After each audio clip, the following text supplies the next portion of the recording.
Laime nav zvaigzne, ko tālumā tvert, nav dārgakmens spožs, ko rokās ķert.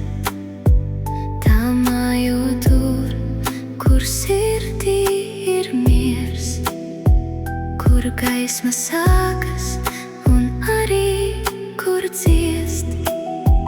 Tā smaržo pēc lietus un ziedu klēpja, tā smaidā klusi uz lūpām slēpjas. Tai priekā sarā, kas no